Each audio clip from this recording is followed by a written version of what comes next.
में गीता जयंती पर्व धार्मिक उत्साह के वातावरण में मनाया गया। रायसेन के सरस्वती शिशु विद्या मंदिर में गीता जयंती पर 10 दिवसीय संस्कृत संभाषण शिविर का आयोजन किया गया है। आयोजकों ने कहा कि संस्कृत भारती संपूर्ण देश में संस्कृत के आधार पर एक सांस्कृतिक मूल्यों व संस्कृति की रक्षा का कार्य करती है। प्रत्येक प्रांत में संस्कृत भारती कार्यक्रम आयोजित किए जाते हैं।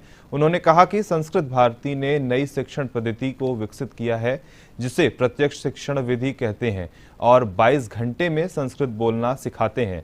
संस्कृत भारती 2-2 घंटे के 10 दिन के शिविर निःशुल्क आयोजित करती है। संस्कृत भारती संस्कृत के आधार पर पूरे देश भर में एक सांस्कृतिक मूल्यों की रक्षा, उसकी संस्कृति की रक्षा के उद्देश्य से काम करती है। प्रत्येक जनपद में, प्रत्येक प्रांत में उसके कुछ कार्यक्रम होते हैं। कुछ संस्कृत भारती नैमित्तिक कार्यक्रम करती है, एक गीता जयंती और एक वाल्मीकि जयंती। तो एक तो आज गीता जयंती का उत्सव है। दूसरा, संस्कृत भारती ने एक नई शिक्षण पद्धति विकसित की है, जिसको हम प्रत्यक्ष शिक्षण विधि कहते हैं। आप अंग्रेजी की कोचिंग में सुना होगा कि वो 31 दिन में संस्कृत बोलना सिखाते हैं। हम 22 घंटे में संस्कृत बोलना सिखाते हैं। उसके हम 2-2 घंटे के 10 दिन के कैंप जगह जगह पर लगाते हैं, निःशुल्क लगाते हैं।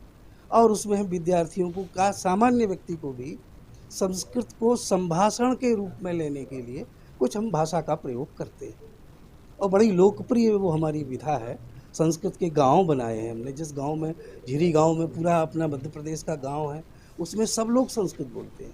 संस्कृत और संस्कृति की रक्षा, संरक्षा और उसके प्रोत्साहन के लिए संस्कृत भारती एक संस्था है, संगठन है, जो हमारे बच्चों के बीच, और खाली बच्चों ही नहीं बल्कि जो बड़े बुजुर्ग हैं उनके प्रति भी जो संस्कृति के प्रति प्रेम है, वो हमारे मूल ग्रंथ संस्कृत में हैं, उनको पढ़ें, समझें, बोल सकें।